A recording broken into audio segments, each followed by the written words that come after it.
कि मेरे पैगंबर अगर हुकूमत चाहिए तो बता दीजिए, दौलत चाहिए तो वो बता दीजिए, अगर इल्म चाहिए तो वो बता दीजिए। इन तीन बातों में से एक बात चुन लीजिए। कुर्बान जाओ हजरत सुलेमान अलैहिस्सलाम पर। आपने हुकूमत को नहीं चुना, मालो दौलत को नहीं चुना, बल्कि उन्होंने हुकूमत को भी ठुकराया, मालो दौलत को भी ठुकराया। अगर चुना है तो उन्होंने इल्म चुना था, इल्म। और जब उन्होंने इल्म चुना तो इल्म की बरकत से अल्लाह ने बादशाह भी अता फरमा दी और अल्लाह ने मालो दौलत से भी नवाज। नारे तकबीर, नारे रिसालत, मसलके आला हजरत। लौट कर मगरिब से सूरज फिर खड़ा हो जाएगा, तुम कहो कि वक्त हो जा तो असर का हो जाएगा। मेरे मुस्तफा फरमा दे असर हो जा तो असर हो जा। लौट कर मगरिब से सूरज फिर खड़ा हो जाएगा, तुम कहो कि वक्त हो जा तो असर का, तो असर का, तो असर का। और कौन जन्नत जाएगा, कौन दोज़ख जाएगा। दुनिया इसी में उलझी हुई है। वो कह रहा है साहब हम जन्नत में जाएंगे, दूसरा कहता नहीं हम नहीं, तुम नहीं हम जाएंगे। अब सीधी सादी भोली भाली आवाम ये फैसला करना इसके लिए दुश्वार हो जाता है कि जाएगा कौन। ये सोचना मुश्किल हो जाता है कि जाएगा कौन। अगर आपने अगला मिसरा सुन लिया तो इंशाल्लाह अगले मिसरे में इसका फैसला है, जवाब है उसका, है ना। बस आप अपने होने का सबूत दीजिएगा कि लौटकर मगरिब से सूरज फिर खड़ा हो जाएगा, तुम कहो कि वक्त हो जा तो असर का, तुम कहो कि वक्त हो जा तो असर का हो जाएगा। और कौन जन्नत जाएगा, कौन दोज़ख जाएगा, कौन जन्नत जाएगा, कौन दोज़ख जाएगा। मुस्तफा जाएंगे और फैसला हो जाएगा। कौन जन्नत जाएगा, कौन दोज़ख जाएगा। मुस्तफा जाएंगे और फैसला, मुस्तफा आ जाएंगे और फैसला। कोसते हो क्यों गरीबी को नबी फरमा गए, कोसते हो क्यों गरीबी को नबी फरमा गए। माँ का चेहरा देख लो तो हज अदा हो जाएगा। कोसते हो क्यों गरीबी को नबी फरमा गए, माँ का चेहरा देख लो तो हज। और एक ही सजदा किया ये सोचकर शब्बीर ने, एक ही सजदा किया ये सोचकर शब्बीर ने, दूसरा सजदा कयामत में अदा हो जाएगा। दूसरा सजदा कयामत में अदा हो जाएगा। और अगले शेर पर देखना कितने लोग तड़पेंगे। एक ही सजदा किया ये सोचकर शब्बीर ने, दूसरा सजदा कयामत में अदा हो जाएगा। और नारे अख्तर रजा कोई लगा कर देखिए, नारे अख्तर रजा कोई लगा कर देखिए, बदअकीदों के घरों में ज़लज़ला हो जाएगा। नारे अख्तर रजा कोई लगा कर देखिए, बदअकीदों के घरों में ज़लज़ला हो जाए। नारे तकबीर, नारे रिसालत, मसलके आला हजरत, बस्ती बस्ती करिया करिया, बस्ती बस्ती करिया करिया। नारे तकबीर, नारे अख्तर रजा कोई लगा कर देखिए, बदअकीदों के घरों में ज़लज़ला हो जाएगा।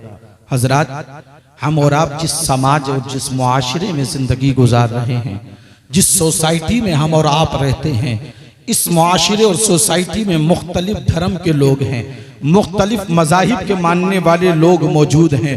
प्यारे, इस दुनिया के अंदर बेशुमार मजहब के लोग हैं, बेशुमार धर्म के मानने वाले लोग मौजूद हैं, लेकिन दुनिया में किसी भी मजहब का मानने वाला क्यों ना हो, किसी भी धर्म का मानने वाला क्यों ना हो, अगर आप उससे मालूम करें कि जरा ये बताओ कि तुम्हें सबसे पहला पैगाम किस बात का दिया गया है। प्यारे, दुनिया के किसी भी मजहब का मानने वाला आपको ये नहीं बता सकता है कि सबसे पहला पैगाम किस बात का दिया गया है।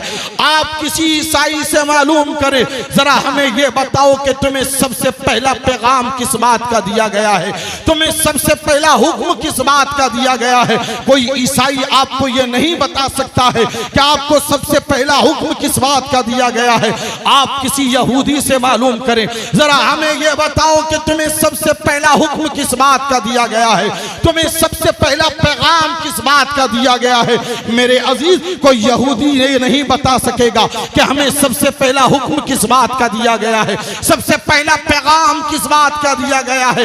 अगर आप किसी मजूसी से मालूम करें, जरा हमें यह बताओ कि तुम्हें सबसे पहला हुक्म किस बात का दिया गया है, कोई मजूसी आपको यह नहीं बता सकेगा कि सबसे पहला हुक्म आपको किस बात का दिया गया है। आप किसी गैर मुस्लिम से मालूम करें कि जरा हमें यह तो बताओ कि तुम्हें सबसे पहला हुक्म किस बात का दिया गया है।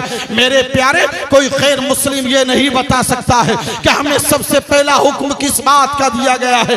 दुनिया में कितने मजहब के मानने वाले लोग मौजूद हैं, बेशुमार धर्म के फॉलोवर इस दुनिया के अंदर मौजूद है, मगर आप उनसे मालूम करें कि जरा हमें यह बताओ कि तुम्हें सबसे पहला पैगाम किस बात का दिया गया है, तुम्हें सबसे पहला हुक्म किस बात का दिया गया है।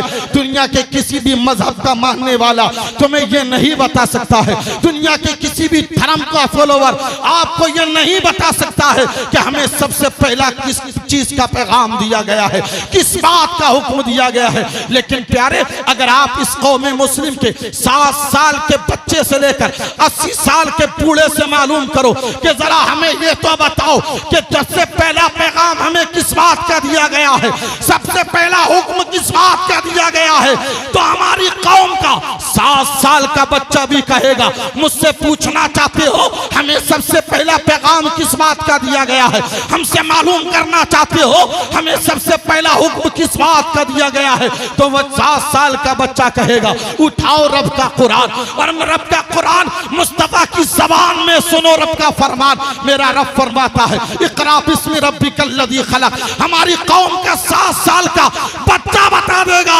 सुनो हमें अगर सबसे पहला कोई पैगाम और हुक्म दिया गया है तो वह किसी और बात का नहीं बल्कि पढ़ने का हुक्म दिया गया है। किस बात का हुक्म दिया गया? तालीम का हुक्म दिया गया।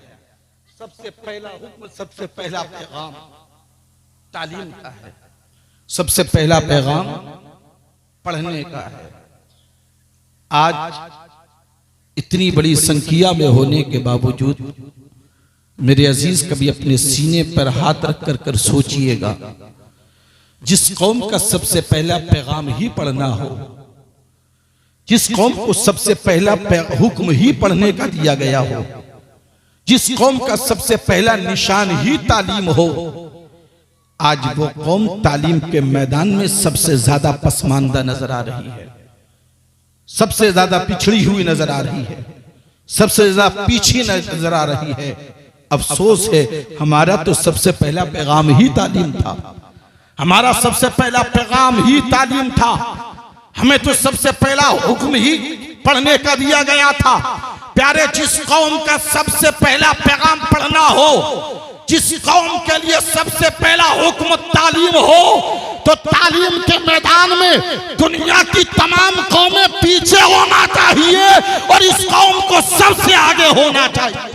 नारे तकबीर, नारे रिसालत, मसलके आला हजरत इमाम अहमद रजा कॉन्फ्रेंस, जलसाए दस्तारबंदी, मुफ्ती वसीम साहब किबला, नारे तकबीर, नारे रिसालत। और मेरे अजीज़ों जरा तवज्जो करना, कुछ पैगाम है। सबसे पहला पैगाम क्या है हमारे लिए? जोर से बोलो यार। पढ़ना, तालीम। कुछ लोग कहते हैं कि साहब दीन ने, इस्लाम ने अपने मानने वालों को एक ही इल्म और एक ही दायरे में समेट करके रख दिया है, एक ही तालीम में महदूद करके रख दिया है। ये तमाम तर उलमाए कराम बैठे हुए सब जिम्मेदार हैं अपनी अपनी जगह। आप इनसे मालूम करिए, इस्लाम ने किसी तालीम के और किसी भी इल्म सीखने पर पाबंदी नहीं लगाई है। इस्लाम ने किसी भी इल्म को सीखने पर पाबंदी नहीं लगाई है। इस्लाम कोई भी इल्म सीखने से मना नहीं करता है। अरे तुमने इस्लाम को पढ़ा ही नहीं है, आपने इस्लाम की का मुताला नहीं किया है। इस्लाम किसी इल्म के सीखने पर पाबंदी नहीं लगाता। इस्लाम तो पढ़ो और बढ़ो का कायल है, इस्लाम पाबंदी नहीं लगाता। इस्लाम तो कहता है पढ़ते जाओ और आगे बढ़ते जाओ। इस्लाम पढ़ो और बढ़ो का कायल है। इस्लाम कहता पढ़ते जाओ और आगे बढ़ते जाओ।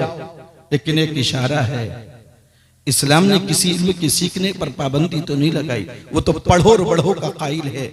मगर इस्लाम ने एक बात जरूर कही है, आप कोई भी इल्म सीखिए, किसी भी इल्म सीखने के लिए मनादी नहीं है, किसी भी इल्म को सीखने पर मुमानियत नहीं है, किसी भी इल्म को सीखने के लिए मना नहीं किया गया है। मगर हाँ इतना जरूर है, आप जो भी इल्म सीख रहे हो उस इल्म पर तुम्हारे रब के नाम की मोहर होना जरूरी है। और ये आप पढ़कर दी इकरा बिस्मि रब्बिकल्लज़ी खलक, ये तमाम तर उलमा बैठे हैं, बिस्मि रब्बिकल्लज़ी खलक, ये बिस्मि रब्बिकल्लज़ी जो है इसमें इशारा इस बात की तरफ है, इल्म कोई भी हो, इल्म कोई भी सीखो, मगर जो तुम इल्म सीख रहे हो उस इल्म पर तुम्हारे नाम के मोहर जरूरी है।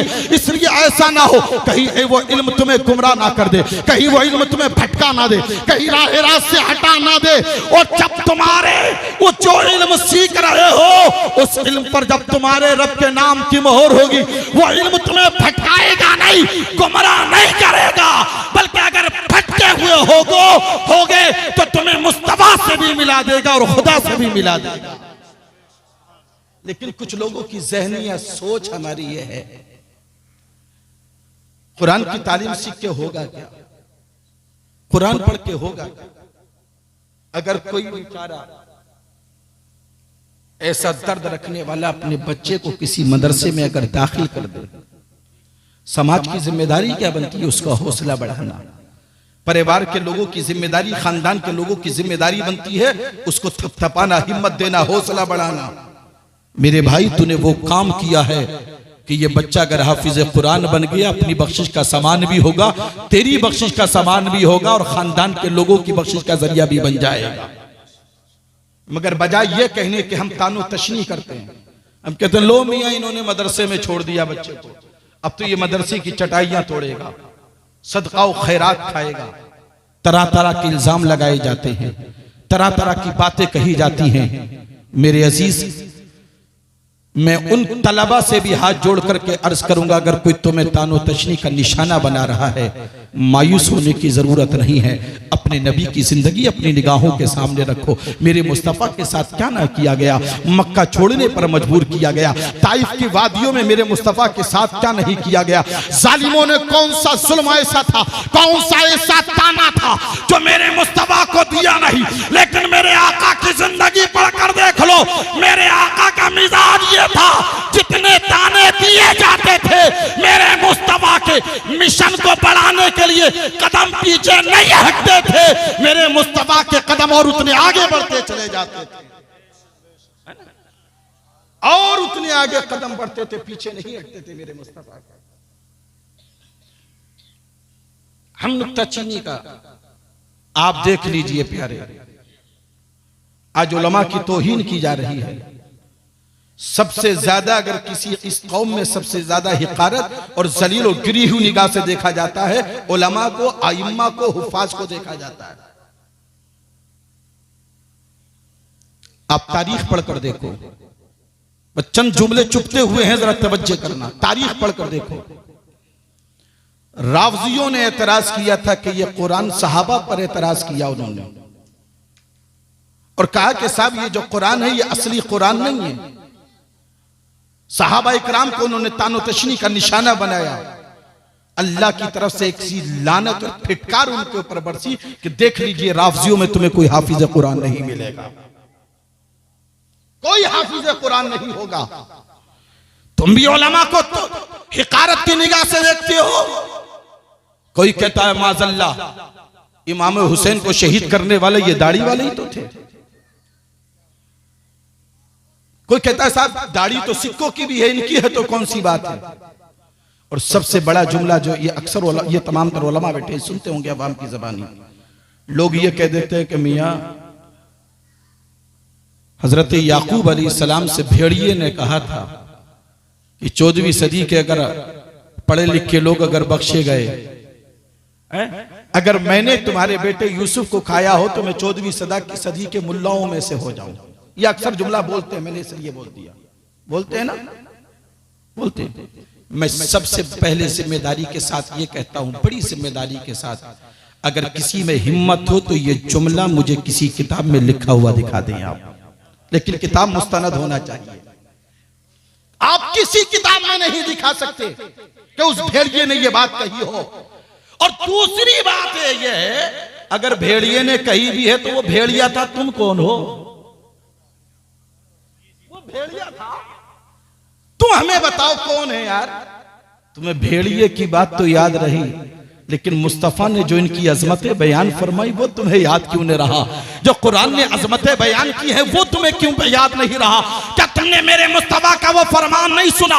मेरे आका फरमाते हैं इल्म हासिल करने वाले ये तलाबा अगर किसी कब्रिस्तान के करीब से गुजर जाए तो अल्लाह उस कब्रिस्तान के मुर्दों से 40 दिन के लिए अजाब उठा लिया करता है। प्यारे, वो भेड़िए की बोली तुम्हें याद है, मगर मुस्तफा का ये फरमान तुम्हें याद क्यों नहीं है? वो फरमान क्यों याद नहीं तुम्हें? मेरे मुस्तफा ने फरमाया अगर ये एक बच्चा दीन की तालीम हासिल करने वाला अगर कब्रिस्तान के किनारे से गुजर जाए ना, सिर्फ गुजर जाए, अल्लाह 40 दिन के लिए उस कब्रिस्तान के मुर्दों से अजाब उठा लेता है। ये भूल गए? सिर्फ भेड़िया ही याद है? कहीं गहरा रिश्ता तो नहीं है उससे? कोई ताल्लुक ज्यादा गहरा तो नहीं है? गौर करना कभी यार कि हमें भेड़िए की बात, जहां चौराहों पे बैठे हुए, होटलों पे बैठे हुए हो, वो यही जिक्र चलता है तो मियां यही बातें होती हैं। भेड़िए की कहानी तुम्हें बहुत याद है, लेकिन मुस्तफा की बयान की हुई ये फजीलत तुम्हें याद क्यों नहीं है? अब जरा गौर करना कि तुम्हारा रिश्ता मदीने वाले मुस्तफा से मिल रहा है या उस भेड़िए से मिल रहा है? गौर करना। और अगर गौर कर लोगे तो मेरा यकीन कहता है कि तुम भेड़िए वाली बात कहना ही भूल जाओगे। बात चल रही थी, इल्म हासिल करो, हिकारत की निगाह से ना देखो, हिकारत की निगाह से नहीं देखो। और फिर एक मसला बड़ा अजीब है, लोग कहते हैं यार ये मौलवी खाते बहुत है। जब खाते हैं तो तुम अपने बच्चों को मौलवी बनाते क्यों नहीं है? तुम्हारे बच्चे भी ऐसे ही खाएंगे, आप क्यों नहीं बना लेते? आपसे किसने मना किया? आप अपने बच्चों को मत खिलाओ। ये खाते हैं तो अल्लाह का शुक्र है, अल्लाह इन्हें अता फरमाता है। और ये इतने बैठे, इनका कमाल नहीं, इनके सीनों में जो कुरान और मुस्तफा का जो दीन है, ये उसकी अजमतें हैं, ये उसकी अजमतें हैं। और आओ सुनेंगे एक रिवायत यहाँ पर तमाम तर उलमा के कदमों का बोसा लेते हुए ये एक रिवायत बयान करता हूँ। मेरे हदीस पाक है, मेरे आका करीम सल्लल्लाहु अलैहि वसल्लम इरशाद फरमाते हैं, अल्लाह तबारक व तआला ने अपने पैगंबर हजरत सुलेमान अलैहिस्सलाम को वही के जरिए 3 बातों का में से एक बात चुनने का ऑप्शन दिया था, इख्तियार दिया था। मेरे मुस्तफा फरमाते हैं मेरे अक़रब ने, मेरे रब ने 3 बातों में से हजरत सुलेमान अलैहिस्सलाम को एक बात चुनने का इख्तियार फरमाया। फरमाया मेरे पैगंबर, मैं तुम्हें 3 बातों में से एक बात चुनने का इख्तियार देता हूँ, तुम इन 3 बातों में से जो एक बात चुन लोगे उसे तुम्हें नवाज दिया जाएगा। नारे तकबीर, नारे रिसालत, मसलके आला हजरत शायर इस्लाम सानर भाई साहब किबला, नारे तकबीर, नारे रिसालत। देखिए माशाल्लाह अब हमारे बाजू काफी मजबूत हो रहे हैं, क्योंकि हमारे ही परिवार के लोग माशाल्लाह मिंबर रसूल की जीनत बन रहे हैं। आप इन हजरात के नूरानी चेहरों की ज़ियारत भी करते रहे और बस तकरीर भी समात करते रहे। अल्लाह के पैगंबर हजरत सुलेमान अलैहिस्सलाम बादशाह गुजरे हैं ना, अल्लाह ने बादशाहत अता फरमाई थी, लेकिन कैसे? अल्लाह ने 3 बातों में से एक बात चुनने का इख्तियार अता फरमाया। 3 बातों का। कहा मेरे पैगंबर, अगर तुम्हें हुकूमत चाहिए तो आप हुकूमत चुन लीजिए, हुकूमत दे दी जाएगी। दूसरा इख्तियार दिया गया, अगर तुम्हें मालो दौलत चाहिए तो आप चुन लीजिए, आपको मालो दौलत से नवाज दिया जाएगा। तीसरी बात, अगर इल्म चाहिए तो तुम्हें इल्म से नवाज दिया जाएगा। कितनी बातें? आप अपने गिरबान में झांक कर देखो, अगर हमें इन 3 बातों में से किसी एक बात को चुनने का इख्तियार दे दिया जाए, हम किधर जाएंगे? इल्म को तो पीछे रख देंगे। अरे इल्म को क्या होगा? अरे हुकूमत मिल गई, तख्त मिल गया, बादशाह बन जाऊंगा, राज करूंगा, इससे बड़ी बात कौन सी हो सकती है? या दूसरी चीज चुनेंगे कि मान लो दौलत पैसा आ जाएगा तो मेरा पूरे समाज में वाह वाह होगी, मुझे सारे लोग सलाम करेंगे। यह हमारी सोच है, हमारी फिक्र है, लेकिन वो अल्लाह के नबी थे, अल्लाह के पैगंबर थे।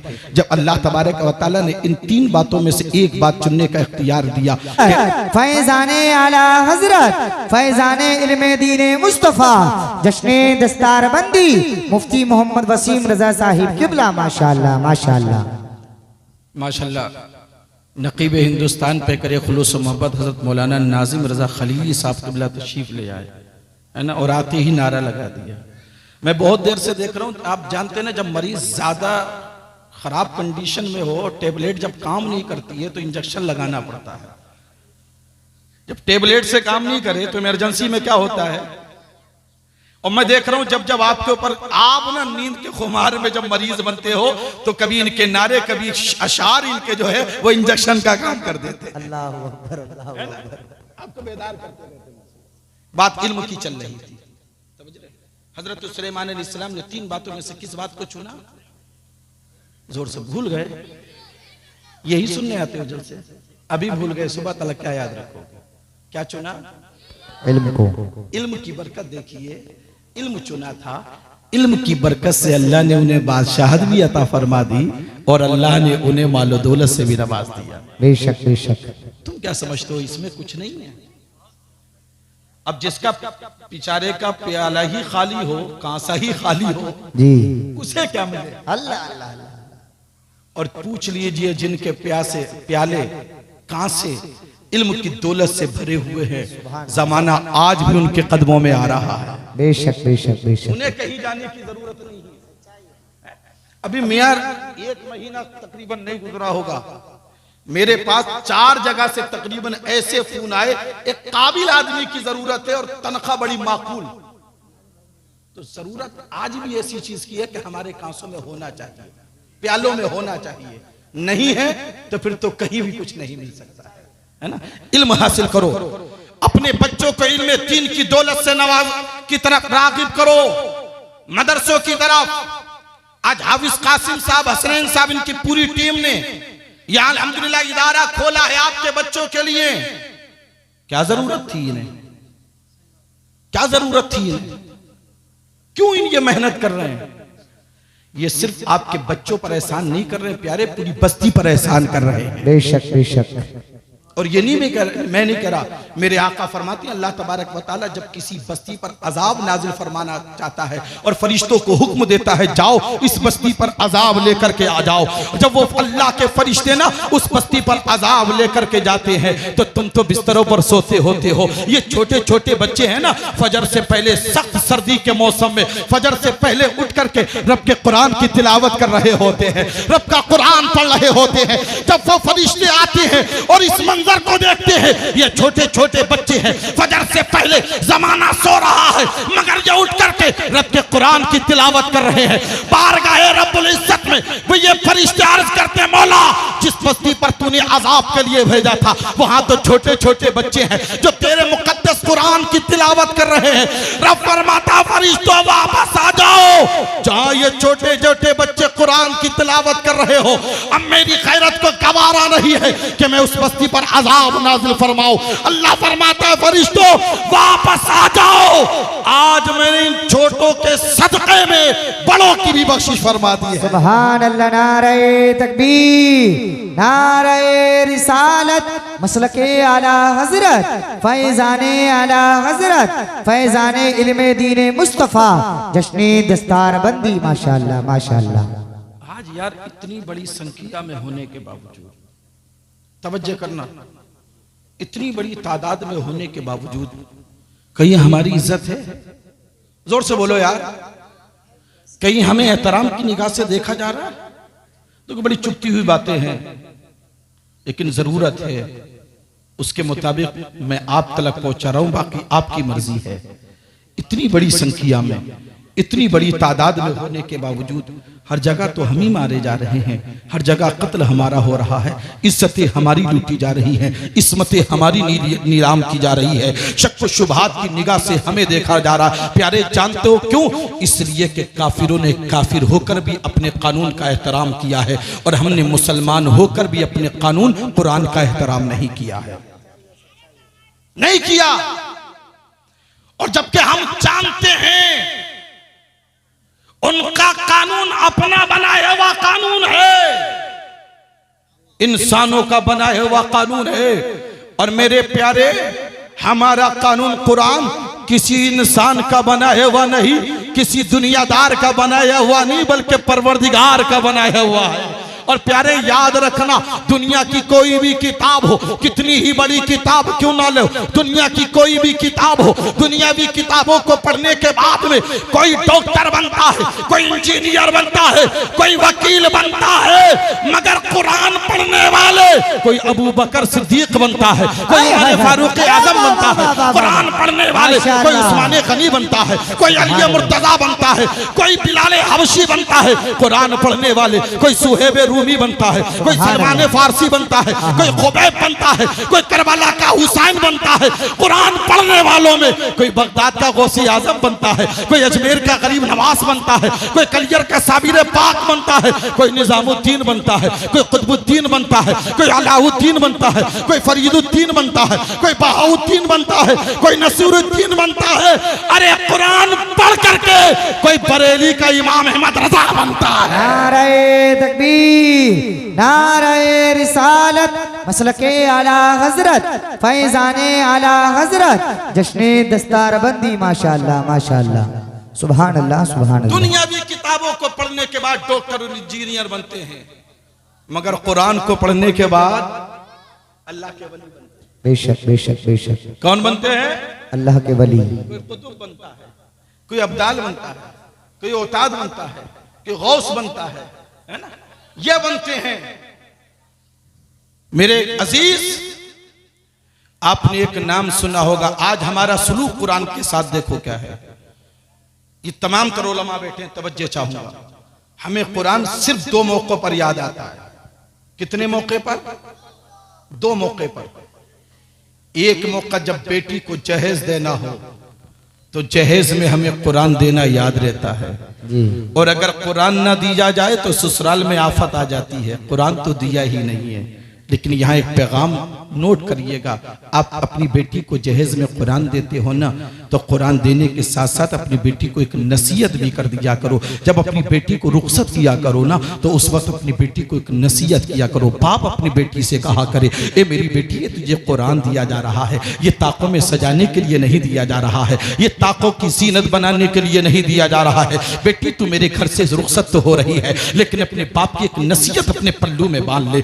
आज अपने इस घर से आज एक नसीहत अपने बाप की लेकर जा। मेरी बेटी, तेरे बाप की नसीहत यह है कि जब तू अपने ससुराल में कदम रखे ना, तो यह कि तुझे कुरान तेरा बाप जो दे रहा है।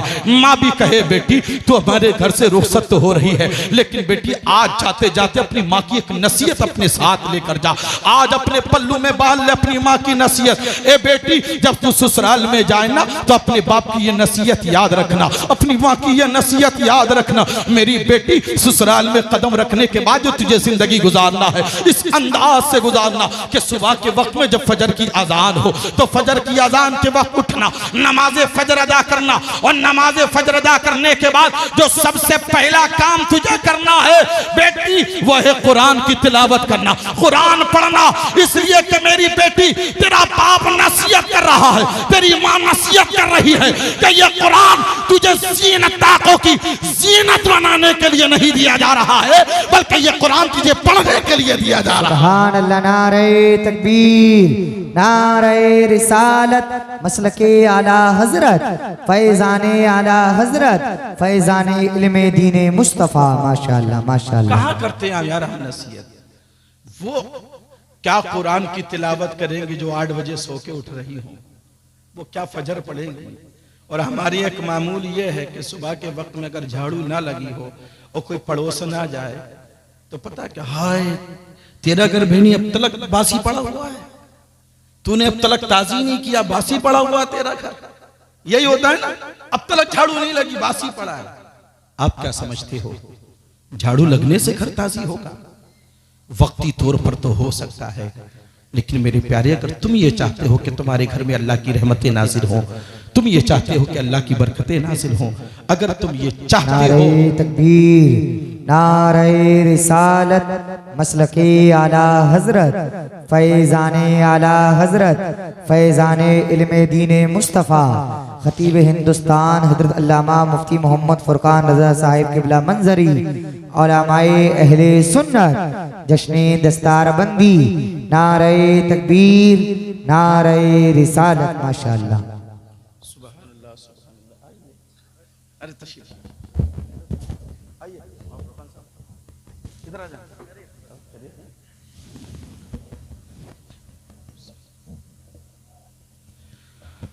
आप अपने माथे की निगाहों से देख रहे हैं मुल्क हिंदुस्तान का अजीम खतीब, अजीम हीरा, अजीजुल क़द्र हज़रत अल्लामा मौलाना फुरकान रज़ा मंजरी साहब क़िबला हमारे और आपके निगाहों की भी जीनत बन चुके हैं और मसनद रसूल की जीनत भी बन चुके हैं। इंशाअल्लाह मेरे बाद हज़रत का भी खूबसूरत बयान हमें और आपको सबको समाअत करना है। हज़रत का आना मेरे जाने का सिग्नल है, इसलिए बस मैं तकरीर समेटूंगा। आप हज़रत ज़रा तवज्जो कीजिए और मोहब्बत से बोले सुभान अल्लाह, और जी लगा कर बोलिएगा सुभान अल्लाह। आज हमारा सलूक क्या है कुरान के साथ? मैंने कहा ना, एक मौका वो होता है बेटी के जहेज के वक्त हमें कुरान, और दूसरा मौका पता है हमें कुरान का भी याद आता है जब किसी की रूह नहीं निकल रही हो ना, रूह नहीं निकल रही हो, नज़ा की हालत में हो, उस वक्त हमें कुरान याद आता है। दौड़े दौड़े जाते, इमाम साहब जरा आना, मुफ्ती साहब आना, मुआ साहब आना, हाफिज साहब आना, कारी साहब आना, जरा सूरह यासीन पढ़ दीजिए ताकि रूह आसानी के साथ निकल जाए। क्या कहते हैं? ये होता है ना कि जरा चलिए तो जरा सूरह यासीन पढ़ दीजिए ताकि रूह आसानी के साथ निकल जाए। ये उस वक्त हमें कुरान याद आता है। क्या सोच है यार हमारी? आपने क्या समझ लिया कुरान आपको मारने आया था? आपने क्या सोच लिया कि भाई आ जाए सूरह यासीन पढ़ दें, सूरह यासीन पढ़ देंगे रूह आसानी के साथ निकल जाएगी? आपने क्या सोचा है? कुरान आपको मारने आया? नहीं, कुरान आपको मारने नहीं आया था, कुरान तो आपको जिंदगी देने आया था। आपने समझा ही उल्टा है। प्यारे, अगर तुमने कुरान से रिश्ता मजबूत किया होता, कुरान से ताल्लुक जोड़ा होता, अगर कुरान को अपना बनाया होता, कुरान के करीब गए होते ना, तो कुरान तो अपने मानने वालों को, अपने पढ़ने वालों को ऐसी जिंदगी देता है, ऐसी जिंदगी देता है कि प्यारे, अगर तुम कुरान से रिश्ता मजबूत कर लोगे, कुरान से ताल्लुक जोड़ लोगे, तो फिर वो जिंदगी मिलेगी कि जान कहेगा ये मुर्दा है और कुरान कहेगा कि ये जिंदा है। तुमने सोचा गलत है यार। आज हमारा सुलूक देखो कुरान के साथ क्या है। मुझे यहां डॉक्टर इकबाल याद आए। कौन नहीं जानता डॉक्टर इकबाल को? डॉक्टर इकबाल के दोस्त ने ना, जब डॉक्टर इकबाल का चर्चा सुना कि कुरान, डॉक्टर इकबाल को कुरान से बड़ी मोहब्बत है, कुरान का बड़ा अदब और एहतराम करते हैं, तो वो डॉक्टर इकबाल से मुलाकात करने के लिए आया।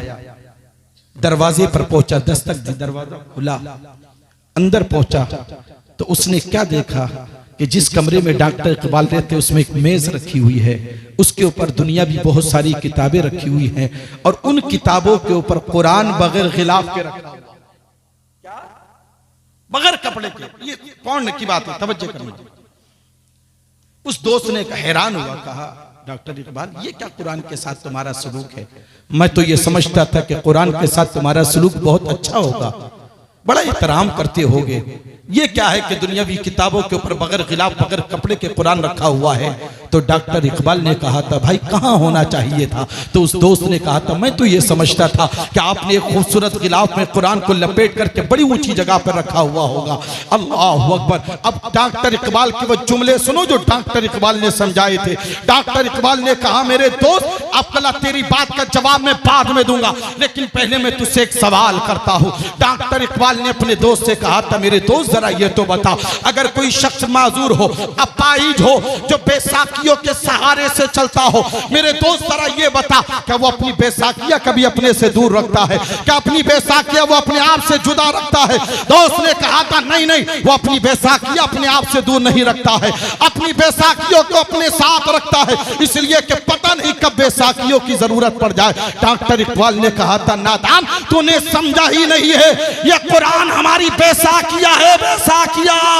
अरे सुन, जब भी मैं किसी मसले में उलझता हूँ, परेशान होता हूँ, कुरान खोलता हूँ, अल्लाह हर मसले का हल फरमा दिया करता है। हर मसले का हल मुझे कुरान में मिल जाता है। का बैसाखिया है। आज हमने कुरान को अपनी बैसाखी समझना बंद कर दिया, इसलिए हमारी रग़बत दीनी तालीम से दूर हो गई। आज हमारी इस तरफ तवज्जो नहीं है, हम बड़ी हिकारत की निगाह से देखते हैं। बस आखिरी बात कहकर के मैं अपनी तकरीर खत्म करूं प्यारे, ताकि आप इन हुफ्फाज का अदब और एहतराम जानो। ये हुफ्फाज है ना, ये माशाल्लाह दो बच्चों की फरागत भी हो रही है। कोई कितने बड़े ओहदे पर फाइज क्यों ना हो जाए, लेकिन जब वो रिटायर होता है तो उसके आगे क्या लग जाता है? अगर कोई अफसर हो, कोई प्रधानी मान लीजिए, प्रधानी चली जाए तो क्या होता है? पूर्व प्रधान, साबिक प्रधान, यही होता है ना। किसी हाफिज के नाम के आगे भी साबिक लिखा हुआ देखा है? किसी कारी के नाम के आगे पूर्व लिखा हुआ देखा है? किसी आलिम के नाम के आगे भी लिखा हुआ देखा है? नहीं। इसलिए कि कुरान से जो अजमतें मिलती हैं, इज्जतें मिलती हैं, इंसान कब्र में भी चला जाए तब भी वो इज्जतें खत्म नहीं होती। क्यों? इसलिए कि कुरान के बहुत सारे माने हैं, नाम हैं। बस आखिरी बात है, तवज्जो करना। कुरान के बहुत सारे नाम हैं, उनमें से एक नाम है कुरान मजीद। क्या? मजीद। इसके माने आपको पता क्या है? इसके माने आते हैं बुजुर्गी। क्या? बुजुर्गी के माने आते हैं, अजमत वाला। कुरान मजीद को मजीद इसलिए कहा जाता है कि कुरान जब बैतुल मामूर से चला तभी तमाम किताबों से अफजल। अब जरा तवज्जो करते जाना, गौर है आप हज़रात की तवज्जो है। कुरान जब बैतुल मामूर से चला तमाम किताबों से, जोर से बोलो, अफजल। जो जिब्रील फरिश्ता लेकर आया वो फरिश्ता तमाम फरिश्तों से अफजल। कुरान जिस हवा में आया वो हवा अफजल। कुरान जिस फजा में आया वो फजा अफजल। कुरान जिस महीने में आया वो महीना अफजल। कुरान जिस सीने में आया वो सीना अफजल। कुरान जिस मदीने में आया वो मदीना अफजल। कुरान जिस जमाने में आया वो जमाना अफजल। कुरान जिस काशाने पे आया वो काशाना अफजल। और कुरान जिस रात में आया वो रात तमाम रातों से अफजल। और कुरान जिस जात पर आया वो जात मोहम्मदुर रसूलुल्लाह की तमाम जातों से अफजल है। बेशक नारे तकबीर, नारे रिसालत, मसलके आला हजरत, फैजाने आला हजरत, फैजाने इल्मे दीने मुस्तफ़ा, जश्ने दस्तारबंदी माशाअल्लाह। बड़ी तेजी के साथ कुरान जिस रात में आया वो रात तमाम रातों से लैलतुल क़द्र खैरुम मिन अल्फि शहर। पढ़ा? कुरान जिस रात में आया वो रात, जोर से बोलो यार, अफजल।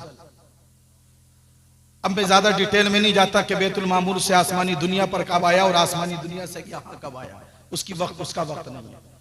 लेकिन जिस रात में आया वो रात हजार। ये जो सूरह क़द्र के अंदर जिस बात का जिक्र किया गया है वो बैतुल मामूर से आसमानी दुनिया पर कुरान आया, जो यकबारगी आया है, हजरत जिब्रील अमीन लेकर आए। मुझे बताओ बैतुल मामूर से आसमानी दुनिया पर आने पर हजरत जिब्रील अमीन को देर कितनी लगी होगी? बस ये बात समझ लोगे तो बहुत कुछ समझ सकते हो। ये पूरी तकरीर का लुबे लुबाब है, कितनी देर लगी होगी यार हजरत जिब्रील अमीन को आने में। प्रैक्टिकल के तौर पर एक मिसाल से समझिएगा। जब हजरत यूसुफ अलैहिस्सलाम को उनके भाइयों ने कुएं में डाला था तो अल्लाह की तरफ से हुक्म हुआ, जिब्रील जन्नत से जाओ, एक तख्त ले लो और यूसुफ के कुएं की तह तक पहुंचने से पहले पहले ये जन्नत का तख्त वहां पहुंचा दो। स्पीड देखिएगा, रफ्तार देखिएगा हजरत जिब्रील अमीन की। अब इधर भाइयों ने हजरत यूसुफ अलैहिस्सलाम को कुएं में डाला, उधर हजरत जिब्रील अमीन हजरत यूसुफ अलैहिस्सलाम के कुएं की तह में पहुंचने से पहले पहले वहां जन्नत का तख्त लेकर के आ जाते हैं। अब आओ दूसरी मिसाल समझो, हजरत इब्राहीम अलैहिस्सलाम ने अपने लगते जिगर इस्माइल अलैहिस्सलाम को जमीन पर लिटा दिया है, गर्दन पर छुरी रख दी है। इधर अल्लाह ने फरमाया, जिब्रील मेरे पैगंबर इब्राहीम के छुरी चलाने से पहले पहले ये जन्नत से दुम्बा लेकर आ जाओ। अभी छुरी गर्दन तलक पहुंची नहीं थी, इससे पहले हजरत जिब्रील अमीन जन्नत से दुम्बा लेकर के आ गए। अब जरा मुझे बताओ, आपने रफ्तार का अंदाजा कर लिया होगा, आपने रफ्तार का अंदाजा कर लिया होगा, कितना वक्त लगा होगा आने में। मैं कहता हूं फर्ज कर लीजिए 1-2 मिनट ही लगे होंगे, बाकी तो वहां सेकंड का भी मामला नहीं है। फर्ज कर लीजिए 1-2 मिनट लगे होंगे। प्यारे अब आप जरा गौर कीजिएगा, ये रफ्तार है हजरत जिब्रील अमीन की। अब कुरान जिस रात में आया वो रात 1000 महीनों की रातों से अफजल है, वो तमाम रातों से अफजल है। अब हजरत जिब्रील अमीन को बैतुल मामूर से आसमानी दुनिया तक ये कुरान लाने में देर कितनी लगी होगी? फर्ज कर लो 1-2 मिनट। अब जरा तवज्जो करना, जिस रात को कुरान से 1-2 मिनट की निस्बत हो जाए, वो रात 1000 महीनों की रातों से अफजल हो जाए, तो जिस सीने में 50 साल तक कुरान महफूज रहे, फिर उस हाफिज कुरान का मकाम क्या होगा? जिस रात को कुरान से 1-2 मिनट की निस्बत हो जाए, वो भी फर्ज करके, उस रात का मकाम यह हो जाए कि वो 1000 महीनों की रातों से अफजल हो जाए, तो जिस सीने में कुरान महफूज रहा 50 साल तक, सोचिएगा फिर उस हाफिज कुरान का मकाम और मर्तबा क्या होगा। अपने बच्चों को दीनी तालीम की तरफ रागिब करो, इसलिए कि मेरे मुस्तफ़ा ने फरमाया था क़यामत की निशानियों में सबसे पहली निशानी इल्म का उठ जाना है। आज पूरा ज़माना कुरान को मिटाने की कोशिश कर रहा है, लेकिन शायद वो ये भूल चुके हैं, दिया रोशन हुआ गारे हिरा से इसकी अजमत का, ये मेहराबे हरम और अर्श के जीनों पे लिखा है। सियासी नफरतों की आग क्या जलाएगी इसे, ये कुरान कागज़ पे नहीं सीनों पे लिखा है। और मेरी वफा के निशानात मिटाने वालों, मेरी वफा के निशानात मिटाने वालों, शहरे गुलजार को शमशान बनाने वालों, खुदा ने सीनों में महफूज कर दिया कुरान, कितने सीनों को जलाओगे जलाने वालों। खुदा ने सीनों में महफूज कर दिया कुरान, कितने सीनों को जलाओगे जलाने वालों। अल्लाह हम सबको इन बातों पर अमल की तौफीक अता फरमाए। अस्तगफिरुल्लाह रब्बी मिन कुल्ली ज़ंबि व अतूबु इलैहि। एक मरतबा तमाम हज़रात कलमा शरीफ पढ़ लीजिए, ला इलाहा इल्लल्लाहु मुहम्मदुर रसूलुल्लाह सल्लल्लाहु अलैहि वसल्लम। आमीन व आखिरु दावाना अनिल हम्दुलिल्लाहि रब्बिल आलमीन। अस्सलाम।